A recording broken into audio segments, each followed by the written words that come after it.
everybody, and welcome back to another episode of Soul Care Nomad. My name is Matthew Wilbanks, and I'm here with my good friend and mentor, John Okanaga. And Dr. O, I have done a very important adult thing. Yes. I applied for an apartment. Is this the first time? This is the first time, because I've only lived in a dorm, and then I worked at a boarding school, and that housing was provided for me. And then while I've been in master's work here, I've lived in 2 apartments, both through the seminary. You should tell them why you have to apply for an apartment. Yeah. So I have recently accepted a full-time youth ministry position because I'm graduating in May, and I am looking forward to that. By the time this episode comes out, I will have returned from Pittsburgh, Texas, First Baptist Church there, after meeting and visiting with them. And there will be a vote later in the week, so I will not know till much later. But it's still a fun time because they did the whole wine and dine thing. They brought me out, set me in a hotel room, took me out to dinner. They had some pretty good barbecue up in Mount Pleasant. I've been looking at apartments for the last week or so, and man, housing prices are nuts. Or you could just stay here and get your doctorate and live cheap. You know, that's a possibility, but it's not happening. Oh, Good surprise look on your face. It was quite nice. What if I let you live with me? No. Oh, you'd be up at 3 a.m. with the smoke alarm. Yeah, I was about to say, I would, have a lot of fun times. And having lived with some friends in the past, it was good for a season, and now I'm ready to be my own dude. You don't want to take care of James? I mean, you don't like my son? I love your son, but as much fun as that would be, I would also like to do, sleep. Yeah. No, if we're joking, because Matt comes over to my house quite often, and him and James are buddies. Over there at Easter, and watched a couple basketball games, little bit here and there. Then we played Mario Kart. My dogs still don't like you, though. I don't know why. I'm over there. I've been to your house probably like 10 times in the last year. Yeah, something like that. And when other people come in, they'll bark for a couple minutes, and then they'll calm down. It's like 5 minutes of just like I'm walking around there, just like, and I'm just like, dude, we're gonna fight here and now. Is it both Kalani and Kapoor, or just Kalani? I think it might just be Kalani. I think Kapua, because he's a little older. Or is Kalani's older. Kalani's older. Yeah. Yeah, Kapua, I don't know. He's just a chiller. She. Gosh, you name. All right, so look, I don't know if this is very apparent. I'm very white. So, and then Dr. O, there was one time in class, I remember this was torture. There was one time you were just like, hey, I'm going to write all these Hawaiian names on the board, and you're going to pronounce them. And I was just like, that is a very strong statement to think a white guy from Northeast Texas is going to pronounce some Hawaiian name. And now you've got 2 dogs, Kalani and Kapua. I don't know if that's a masculine or feminine name. So I just, go over there, and I'm just kind of like, I don't know what's going on. Just like that dog over there doesn't like me. All right, let's get to our topic of the day. Because I got a class to go to. That's true. So today in this episode, what we're going to talk about is priorities. Remember my dog's names. That's a priority. That's a pretty low priority, if I'm going to be honest. Yeah. I mean, I remember their names. I just don't remember which dog is which. Same with my friend Tim, his twin boys, Silas and Eli. Can't remember which is which, but I know that's their names. Oh, boy. So we're going to talk about priorities and what does it mean to have good priorities, and what does it look like to have bad priorities. But honestly, we don't have to really go into that one too much because it's pretty we all know what bad priorities look like. What does it mean? So let me ask this question. as a Christian, you are given, a lot of things on your plate, because you have your family, you have your church, you have your job, and everything else. So what do you prioritize, and why do you prioritize it in that order? Well, you've had my class, so you know what my order is. It's God, family, work, / school. It's and I guess it's part of it is because I look at my counseling situations, and when it's a marriage issue, it's because they put work, family, God, or they put kids, work, wife, God. But I also notice that those who put God, family, work, they don't come to see me. I mean, it's pretty simple. I mean, I've been doing this I've been quote unquote counseling for 16 years. I've been doing biblical counseling for about 10. And you just want to look at statistics. Yeah. I very rarely, if ever, see someone come in who's living God, family, work. Yeah, that's the big thing is that really does need to be how we prioritize things, and that, work can also be substituted for school and other things. And the big issue comes when there's a disorder of those things.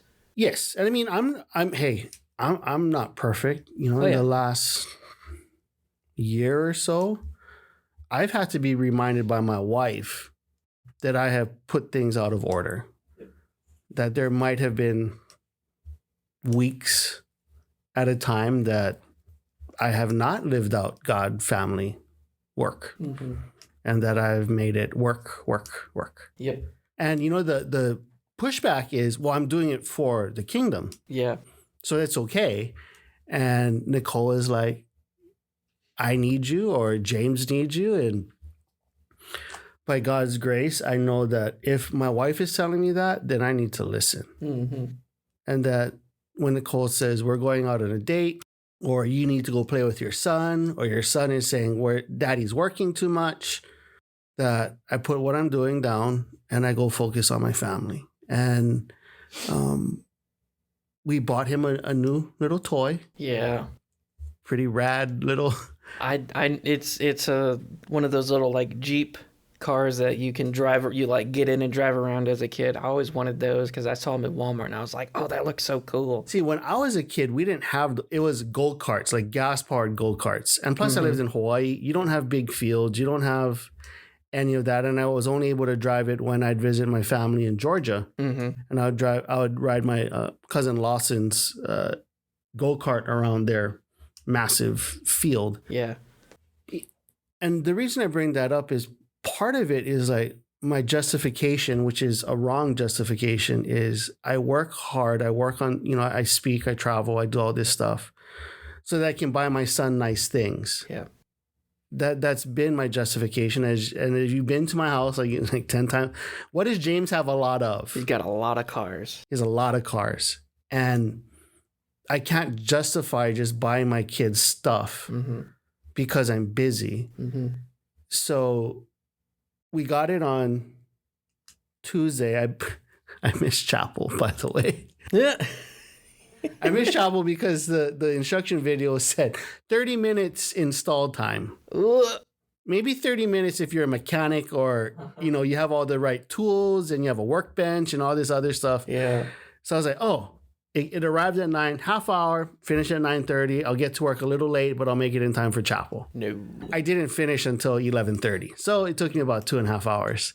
Wrong priorities. But that first afternoon, I taught class that night. So I picked up James, took him home. We played in it for a little bit. It was too cold. So yesterday was his first real day playing with it. Yeah. And right now, not that many people here on campus. So I was like, did you bring it to campus? No, I left work early for once. Oh. Like I left early. Like early, Matt. And I picked up James and he drove that car around the field, and we made a little racetrack out of our house. Mm-hmm. So we opened up the 2 back gates. So you went to the back gates around the big field. So, and yesterday I did it right, you know, and it was God family work. Mm-hmm. And to see the excitement on my kid's face driving, I think I sent you a video, or I did send you a video. You sent me a video, then you also posted it on Facebook, and I was just like, man, James looks like he's just having so much fun. I took so much videos of him, and, you know, prioritizing stuff. That's the topic of conversation today. I saw the fruit of living that out. Mm-hmm. And he was, Daddy, he says he loves me all the time anyway, but yesterday, Daddy, you're my best friend. No, Daddy, thank you so much for the constant. No, Mommy bought it too, but, you know, just seeing the pure joy on my son's face was pretty special yesterday. Yeah. And that's what happens when you do things the right way. Mm-hmm. And we're not obedient, like we've talked about obedience, right? The reward for obedience is obedience. Yep. So it doesn't necessarily mean that your life is always easy or good, but yesterday being obedient, man, that was pretty darn cool. Yeah. Yep. So what I want to do is I want to look at kind of where we get this principle of God family work or whatever. Mm-hmm. And that's in Matthew chapter 22, starting in verse 34. When the Pharisees had heard he had silenced the Sadducees, they came together. And one of them, an expert in the law, asked the question to test him, "Teacher, which command of the law is the greatest?" And he said to them, "Love the Lord your God with all your heart, with all your soul, with all your mind. This is the greatest and most important commandment. And the second is like it. Love your neighbor as yourself. All the law and the prophets depend on these 2 commands." And so we have right here kind of why we put our priorities in that order, is we love the Lord with everything, with all that we have, and then we love our neighbor as we would love ourselves. And so that's where we get this idea of correct priorities. And then after that, you know, family, obviously, in this context, the Jewish context, everything revolved around the family. Your dad, who your dad was mattered, who your mom was mattered, because that's how they traced your Jewishness. Your Jewishness, and then and then I'm shutting up. And then outside of that, what you did also impacted who it was, but your family mattered before your job mattered, and this was seen throughout. You could see traces of this of when the Israelites came back from exile to Jerusalem. They were trying to figure out whose part of land was where. Why? Because that's where their family was, and so family mattered a lot to them. And so that's why and then God, obviously, he places himself as first because, he created everything. So he kind of, can do that since he, created everything, is all powerful, all wise, all knowing, all those omnis. Yeah. And then outside. What are the 3 big omnis, Matt? You've got omnipresence, omnipotence. There you go. Omnipotent? Omnipresent. Omniscient. I was getting there. I had to remember what it was. You've also got omnibenevolent, but I'm just like, he's just all loving. That's easy to say. I just love messing with Matt. But we see that, and then this is where that comes in. Love the Lord your God with everything, and then love your neighbor as yourself. Yes, thank you. Your Jewishness is now my official title. Thank you very much. As I looked at what Dr. O texted me on my Apple Watch. But with all that to say, I was told to behave on the podcast. So. Represent the seminary well, Dr. Don't say anything stupid was Dr. Shirley's. And Dr. Madison was represent the seminary well. So that's what I'm doing. Absolutely. All right. We're doing a decent job, I think. Doing okay. You haven't had to cut out anything yet, have you? And so, Matthew chapter 22. I guess so. I cannot confirm or deny that I have left anything out because then that ruins the movie magic. Oh, got it. But those are the priorities. These are the priorities that Jesus gives. Love the Lord God with everything and love your neighbor, the person right next to you, as yourself. And so then that kind of becomes, how do we prioritize our life? Yeah. We love the Lord first. We love our family next. And then everything, depending on what we're doing in our season of life, comes after that. And so we had someone write in asking a question about priorities and what does it mean to prioritize things correctly, because you can be in the midst of schooling, you can be in the midst of work, and you can have just all your priorities just, way out of whack. So when that happens, I guess what are some things to look for in those moments of when you have your priorities wrong, and then how do you respond? The funny part, Matt, is I'm actually kind of teaching on this in this class I'm about to teach in 33 minutes, and it's Sabbath. And what I've noticed is my students who take a Sabbath, they tend to have that in order. And those who are constantly asking for extensions or behind or whatever it is, I ask them a very simple question: when is your Sabbath? And what I've found is that those who do not live life how God has intended it to be tend to be all messed up. What a novel concept. But those who actually take a Sabbath are not behind. That those who take a Sabbath are not asking for extensions. It's the ones who are doing things their own way that they get into trouble, and they got to ask for extensions and all that other stuff, which is, it seems, it's counterintuitive, right? So I give up a day, but yet I get more done, or I work all the time and I'm constantly behind. So worldly wisdom, that makes zero sense. Right. What's crazy though is, let me see if I can find it. There's actually a study. This is from the New Yorker. Wow. Not really. Yeah. And it was called The Quiet Revolution of the Sabbath. There's another one. This is by The Science of Sabbath, how people are rediscovering rest and claiming its benefits. So you're seeing this from a not biblical perspective on the Sabbath. Yeah. What a crazy co-belligerent we have there. Yeah. But how do you know you're living life out of order? You're not taking a Sabbath. You're not at peace, right? Smoking weed isn't being at peace, by the way, to my potheads who might be listening to this. Hey. My background is addictions. There's probably a pothead or two who are listening to this in California. That's fair. There's this crazy piece that even in the midst of chaos or being super busy that you'll find if you're living life that brings God praise, glory, and honor. It's just a crazy whatever. And what's, I don't say concerning, but I know the person who wrote that question, and he's one of my doctoral students.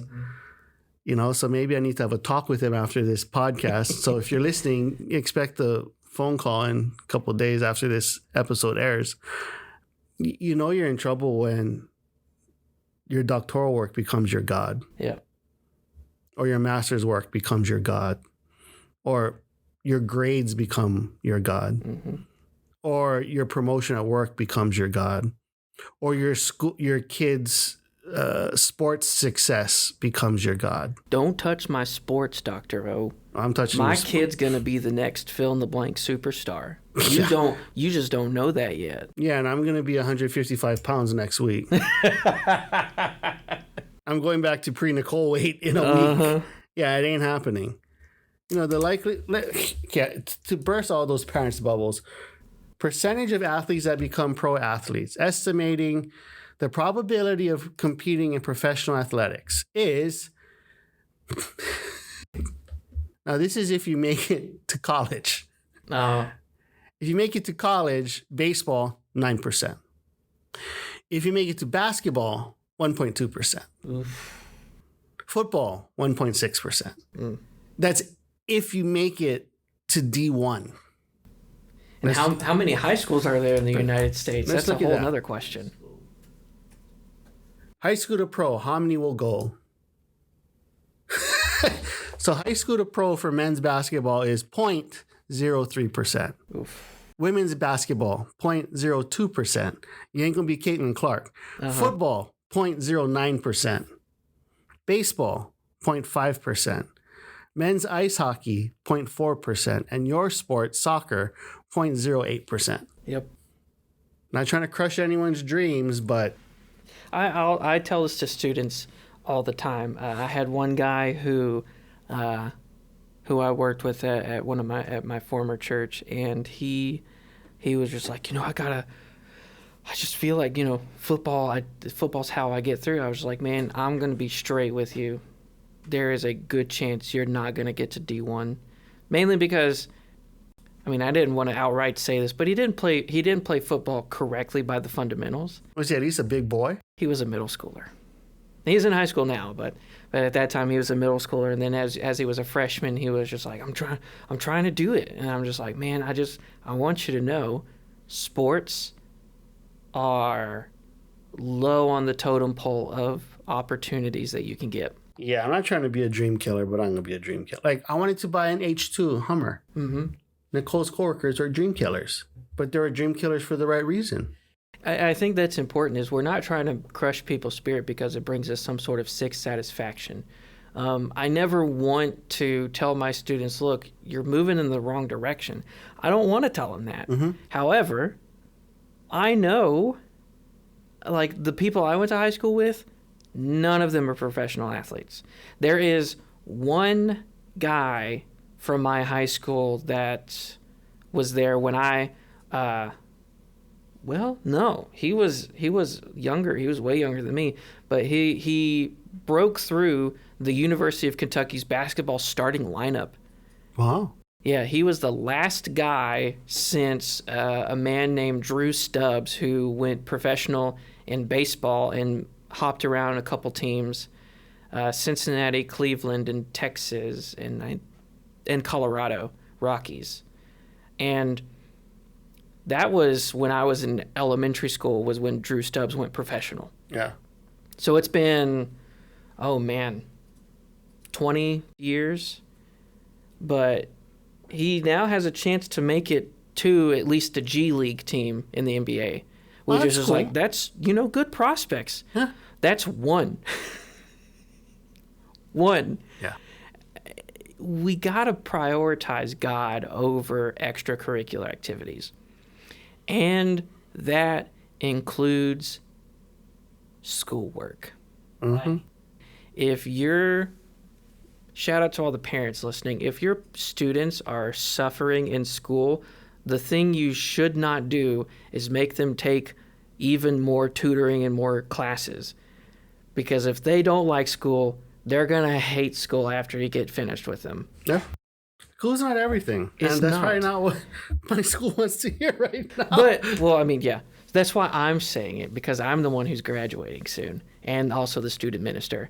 But it's important because if you're listening to this and you're a believer, like, start having like a family devotional time, a family Bible study time, and walking through Scripture. Yeah. And find things. Like, there are lots of resources out there, Lifeway, mm-hmm. Christian bookstores, like all sorts of things. Yeah.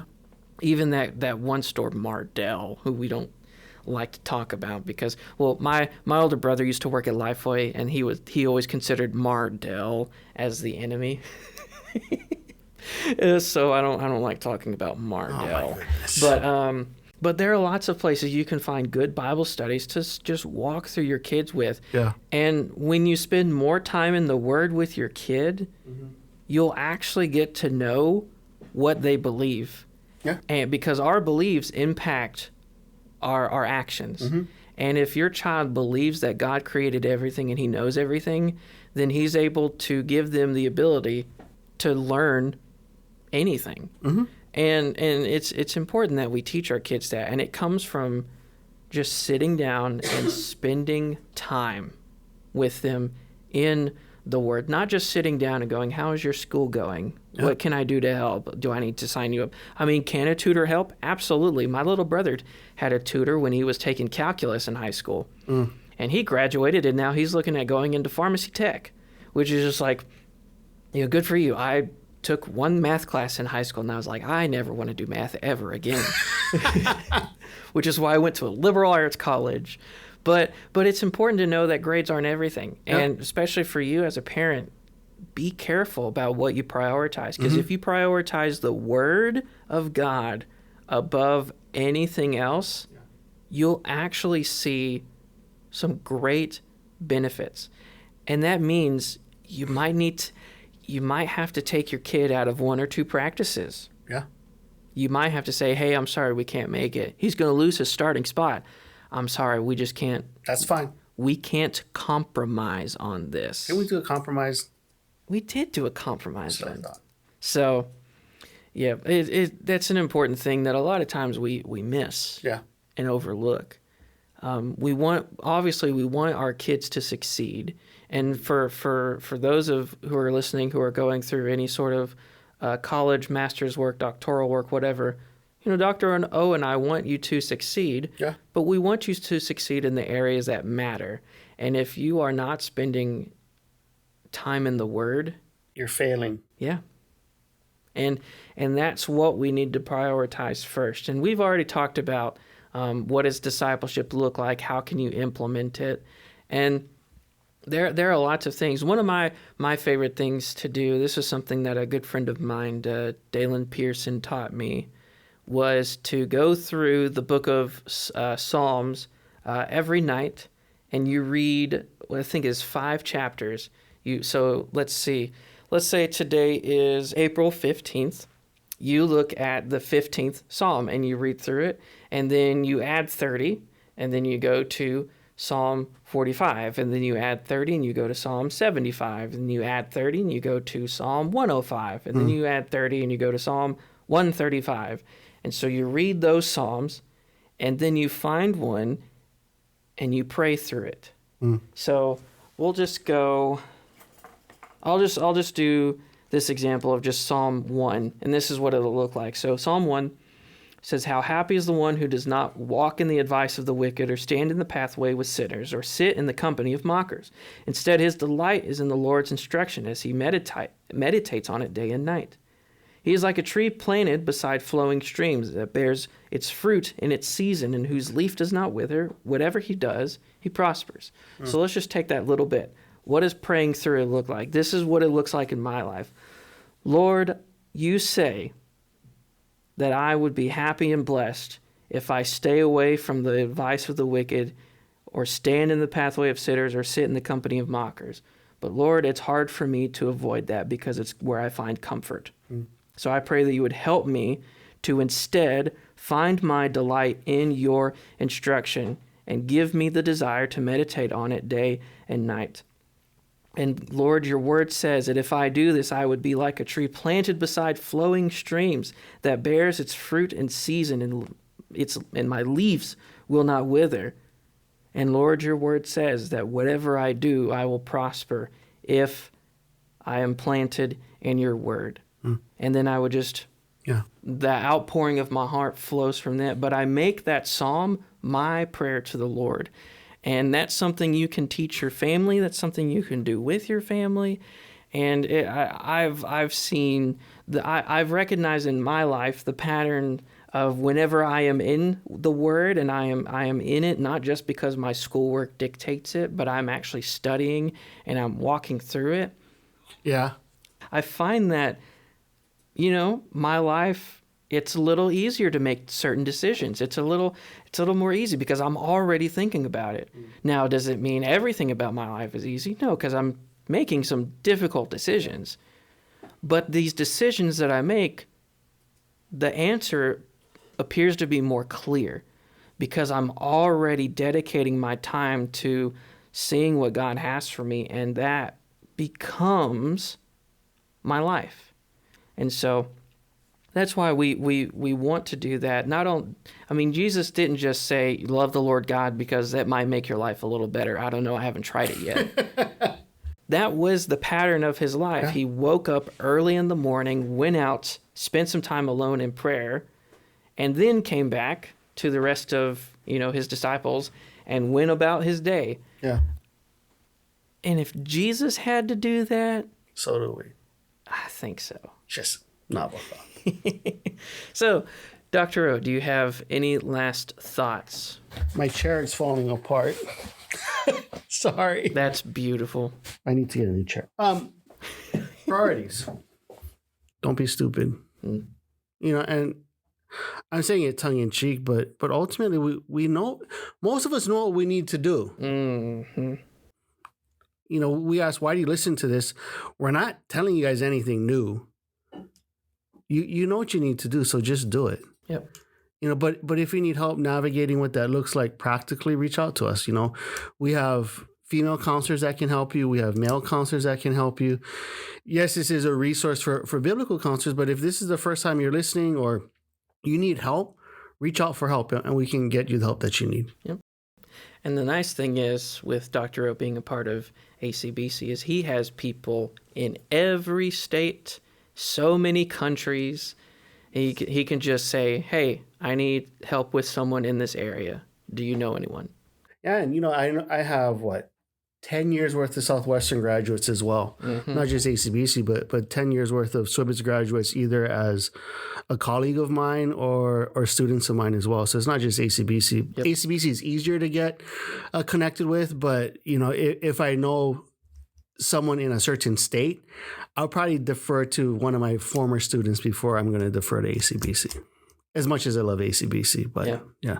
So states that I have connections with, and Matt can add, and we'll close with this. States I know people in is California, North Carolina, Georgia, Tennessee, Texas, Missouri, Alabama, Arkansas. There's one more state I'm missing that I can. Oh, New York. Yeah. Yeah. So. Oh, yeah, Michael Burns. Man, I miss that guy. Yeah. Anyways, that'll be it for us in this episode. Dr. O's got to skedaddle to class, and we have got to move on with the rest of our lives and get ready for just the next couple weeks and what's happening with graduation and all that fun stuff. So all our links and stuff is down in the description. So we will see y'all in the next one. Bye, everybody. Adios.